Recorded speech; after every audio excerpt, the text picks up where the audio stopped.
Today, I'm going to show you guys how to use your phone, some alignment sticks, and a tripod that can accept your phone. This costs about 20 bucks to accelerate your golf progress and get you on the course scoring lower. Let me show you how to do it. The first thing we have to do is set up the camera, and we're going to focus today on down the line. If you like this video, throughout the video, go ahead and give me a like and comment down below how you would like me to do also a face-on video so you can get better at golf even quicker. But I'm starting with the down the line video because I feel like these are the quick and easy fixes that you guys can find in your golf swing to fix on that course that day, or even maybe do some research to fix later. So let's first set up the area of where we're hitting. We're going to use 2 alignment sticks. You could definitely use golf clubs instead. I'm going to link some alignment sticks down in the description below because I think these are super valuable to have. If you don't want to buy them off of Amazon, you can also go to Walmart. I think I picked these ones up at Walmart and it was like $5 for a set of 6 or something like that. It was extremely cheap. So what we're going to do is we're first going to set one down for our target line, and then we're going to set one on our toe line. The toe line one is extremely important because this is how we're going to make sure we line up our shot with our camera. And just let's talk about the camera a little bit. You are going to need a tripod. I have this cheap one from Amazon. I would not recommend this one. This one is way too cheap. If I were to buy another one, I would buy the one that I have linked down in the description from Amazon. It is very compact. It can fit in your golf bag and you won't have to worry about it. On the tripod, if you do not get the one that I recommend down from Amazon, you also are going to need an attachment for your cell phone for you to be able to attach your cell phone to this. If you're not using your cell phone, you're using a different camera, don't worry about this. But I love using my cell phone for this because I can do slow-mo shots. It's super clear. It's one of the best cameras on your person all the time. And you won't have to bring a bulky camera around with you. All right, once you get your toe alignment and your ball alignment all set up, it's time to attach the camera. There's 2 ways you can attach your camera. You can attach it in landscape, which is horizontal like this, or you can attach it in portrait, which is like this. This is the way I would recommend doing this. The reason why is because then it's cropped in a way that you can get as close as possible and still get your full swing inside of it. So I'm going just to attach my phone in like this. So it is ready to go. Now I have attached to my phone and I'm ready to set it behind me. To set it behind you, you want to have the camera set up to be about hand height when you're at address. This is the standard on how to set up your camera behind you so you get all of the positions in the right view. You also want it in line with your toe line. That's why we put the toe line alignment stick there. That allows you to make sure that you are pointing at the same target in the distance and right behind your toe line, in line with it, so all of the positions look correct. If you do not do this, some of your positions might look off and you might be correcting something that you don't need to correct. You also want to make sure that your camera is far enough away that when you take your video, you can see your full swing. You want to be able to see your hands throughout the whole swing, and if not, your club throughout the whole swing, because if you do not see some of those parts, you might diagnose your swing incorrectly. So now that you have your camera set up perfectly, now it's time to hit some shots. While you're hitting some shots, I want to give you some tips and tricks. One of the things I like about my cell phone is that it can take slow-mo video. The reason why you want it in slow-mo is because the camera is taking more frames per second, so there's more information in your swing that you can see. The least amount of frames per second, you might get some motion blur and you might not be able to see exactly where your club head is or exactly where your hands are because of how fast you swing. So I would recommend doing it in slow-mo. The other tip that I would recommend is not only looking at the bad shots. The bad shots will give you the most information. Don't get me wrong. If you are pulling it and you pull a shot and you record that shot, you can see maybe where your fault is for that. But also record the good shots. That way, you can compare your bad shot and your good shot and see what you did different.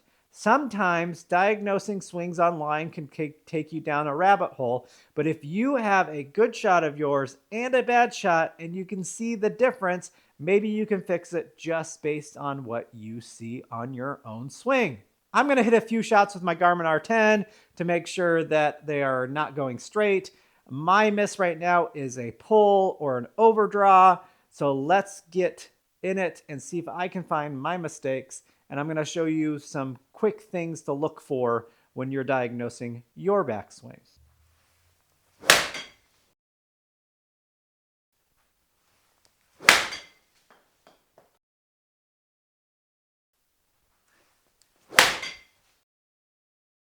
Now that you've recorded your swing, you need some type of software, either on your computer or on your device, your phone, to diagnose your swing and to put lines and or boxes around certain areas so you can make sure that you are swinging the way you're supposed to be swinging. I really like this app on Android called the Coach View. I do not know if it's on iPhone or iOS, but I believe that it is. And if it isn't, there's a lot of different free versions of this app. I know there's the V1 app that a lot of people will use. You can also just use, I believe, the phone video editing software, but I really like this because I can scroll through it frame by frame. And so we're going to dive into that right now. And so this is the Coach View app. This is the swing that I recorded today. I'm going to get to the point where I am at my setup. Here's my setup right here. So the first thing you want to look at is your setup. Are you bent over too much? Are you upright too much? Are your legs too bent? Are they too straight? Are you too far away from the ball? Is the ball not in the middle of your club face? There's a lot of little things that you can look at. Looking at my swing, I think my posture is really good. I think I am standing up straight enough with my knees. The ball is in the middle of my club face, but I can see one thing that I need to fix right away, especially if I'm pulling the ball, which is I am set up open to my target. The reason why I know I'm set up open to my target is because if you look at my trail arm, I should be able to see my lead arm in front of my trail arm, and I do not see my lead arm at all. This is called position one, or P1, when you're looking at the P positions in golf. When you are looking up and comparing your swings to other people, you could always go on Google or any search engine that you like to use and say, show me P1 of this player, and you can compare and make sure all these little details are where it needs to be. Like I said, I'm not super worried about my setup. Am I open to my target a little bit? Yes. That's an easy fix. I'm going to make sure I'm a little bit more close to target and verify with the app. All right, so the next position that you really want to look at is P2. And P2 is when the club is parallel to the ground. This is where you can tell if you're slicing or you're hooking the ball, if it's your club face off of the takeaway. So we're going to go and kind of slide through all of this. Let's go back down to where it's about parallel. Here it is, about parallel to me. So these are the things that you want to look at when you're in position 2 or P2. You want to make sure that your club is either on your toe line or just outside your toe line. Right now, mine is a little bit inside my toe line, but I'm not like super worried about it. I have been working on trying to get my inside takeaway fixed. I am extremely happy with the results so far. And so I think right now I'm not going to worry about that. And you have to pick your battles when you're doing this. You cannot fix everything at once. And so I've been fixing my inside takeaway. It looks really good. Now let's move on to the next thing. The next thing that you want to look at right here is your club face. In this app, I can draw some lines. So I'm going to draw my line on my club face. If you look, that is closed on the takeaway. And if you know, I am hooking the ball. So having a closed face is something that I need to fix. This is not extremely closed, but I personally would like it a little bit more toe up and more in line with my wrist angle. You can't see my wrist angle right now, but I'm assuming my wrist angle is around there. Now, if you were slicing the ball, your club might be way open. And if it's way open, then you need to be able to close that club face. I do not have that issue with my swing right now, but you might have it, and so you might have to change maybe your grip. Maybe you're very cupped at this point and you need to straighten your wrist a little bit. There's a lot of people that are trying to fix that. You can buy things like the hanger or the Hack Motion Golf. If you're interested in the hanger, I did make a video of a DIY hanger right here. It is, I'm going to say it's no different, and it costs maybe 20 bucks instead of the 79 to 100 bucks or whatever it is. So go ahead and check that video out. But if you are looking to fix that, just watch it, try to fix it, and then watch your swing again and see if it's fixed, and just keep on ingraining that into your routine. If everything looks good right here, we're going to move on to the next one. I know that I need to open my club face a little bit. Right now, I don't know if that's because of my grip or if it's because I am just trying to crank that club and I just need to relax my wrist a little bit.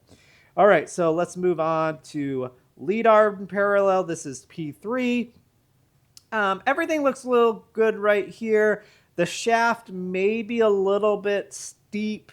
I think, like, if I draw a line from the top of the shaft to the bottom of the shaft, I am pretty much at the ball, which is fine. You want to be at the ball or just a little bit outside the ball on the takeaway. And so I'm going to say that I'm nearly steep, but not extremely steep. If your club was like this when you drew that line, you definitely need to shallow out your club a little bit more. And the extreme opposite, like this, I would probably steepen your club a little bit. But I don't think I have any issues right here. Like I said, I could probably shallow it out a little bit. I'm just going to try to draw a good line here. Yeah, I could probably shallow it out just a little bit, but I think I'm pretty good there. All right, so that's what you're looking for here. If you could see the club head, which I can't right now, I'd be looking at that. My lead wrist is maybe a little cupped. It's kind of hard to see in this picture, but I'm not super worried about that right now. I am not slicing the ball, so I'm going to just move on and see what it looks like at the top of the swing. So let's go to the top of the swing. So just looking at this right now, it looks like I'm a little bit steep with my arm. There's my top. I was about to go back down to my downswing. So this is my top of my swing. Some of the things that you want to look at the top of the swing is where your arm is compared to your shoulder plane. My arms and my shoulder plane are on a completely different plane. I want my shoulder plane to be the same as my arm plane, so I need to bring my arms down a little bit. That can lead to the pulls, because if I'm coming down too steep, that means I'm going to tip my club out of the plane. We're going to look at the plane here in a second, and I'm going to come over the top with a closed club face. Will produce a pull hook. And so I am going to definitely look at that when I'm coming down and see if I'm on plane. And so the other thing that I want to look at is my wrist angle. My wrist angle is pretty good. It might be just a little cupped. But again, I'm not super worried about that at the moment. It's pretty straight. Maybe I should have took off my watch just to make sure, but it doesn't look horrendous. I can't really see my club face right now, and so I'm gonna kind of scroll through it to see what my club face looks like until there it is. Okay, so now I see my club face, and I have to compare the club face to my wrist angle. This is where I'm going to see if I am holding the club too strong. So let's look at that. I'm going to, draw a line that's close to my wrist angle. There it is. And a line that's close. So yes, you see how much difference that is. So I'm going to say that I'm holding the club too strong. And I know that this has been an issue. I kind of regrip at the bottom of the swing when I am taking it away. And I think that regripping is making me grip it at a stronger grip. And so I think my initial grip's good. And I know I've been fighting with it a little bit, and this just verifies that I really need to figure that out. That being said, I know I have a grip issue. Let's figure that out, and that's gonna help me come down with a more neutral club face and not have those pulley hooks. Okay, so now let's look at the swing plane. To look at the swing plane, I'm gonna go back to the beginning of my swing, my setup. And I'm gonna create a slot for me. To create a slot, there's two lines that I'm gonna draw from. I'm gonna draw a line from the ball to my armpit, and then I'm gonna draw a line to my ball to where my hip crease would be. This is kind of where my slot would be in this case. It's not perfect, but I know that if I'm coming down above that slot or near the top of that slot, I am going to have a more steep descent angle, and I'm going to be prone to pulling the ball or fading the ball, which I don't really care if I'm fading the ball. I just need to get my club face in the right direction to fade the ball. And if I'm coming closer to the bottom of that line or under that line, I'm coming in super shallow to where I'll be pushing it, maybe slicing it if my club face is open, or having those nice draws that everybody's looking for. So I am going to look at the slot going up in my backswing and coming down in my downswing. So let's look at where I am at. So I'm going to kind of scroll through here. Okay, so we're going to kind of scroll through here. It looks like I'm coming a little bit under plane to begin with. And then kind of switching to close to over plane. And if you look, right about here is where I am way over, and that's why my hands are super high, and I just need to get them lower. The backswing, I have no really qualms over. I could probably, to keep my hands low, feel like I'm keeping them lower for longer, and I wouldn't have this as steep of a finish of a backswing. Let's see what I look like on the downswing. I am over plane, and I come in pretty steep. I get into just barely the top of the plane there, and then I hit the ball with a pretty close club face, and that is why I pull the ball. Okay, so if I didn't have a closed club face there, I definitely would be fading the ball. So I'm going to be focusing on two things. I think that I'm going to try to feel like I'm coming deeper into my swing. And the reason why I'm saying that, let me go back to the top of my backswing. I forgot to show you guys something that I think is somewhat important here that you can quickly fix. And so I am my hands are super high. We know that I need to bring my hands down a little bit to match my shoulder plane. And the reason why there's two reasons why I want that. One, so I can come in a little bit more shallow and start in the slot instead of out of the slot. And so I am going to draw another line straight down from where my hands are. And as you can see, I'm a little bit in front of my middle of my foot. My hand should be more back here to where it's behind or in line with the heel of my feet. And there's two things that I need to do to fix that. One is to bring my hands down and in line with my shoulder plane. And the other thing is to turn a little bit with my hips.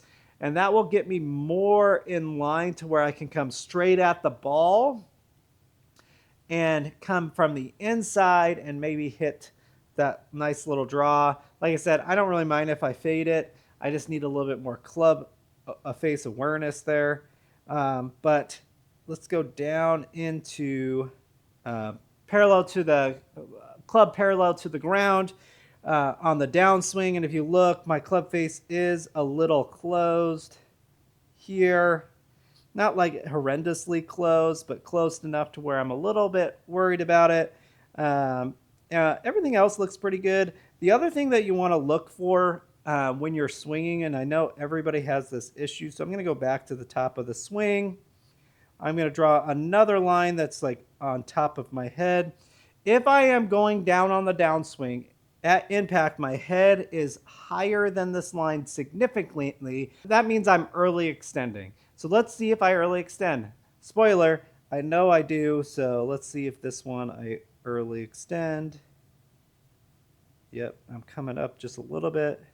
So my head is definitely above that line, so I'm early extending just a little bit. Not horrendously, but I think I can fix only one thing at a time. I'm going to try to fix my club head awareness, maybe fix it with my grip, and then try to get a little bit more deeper on my swing and see if that fixes some other issues that I see in my swing.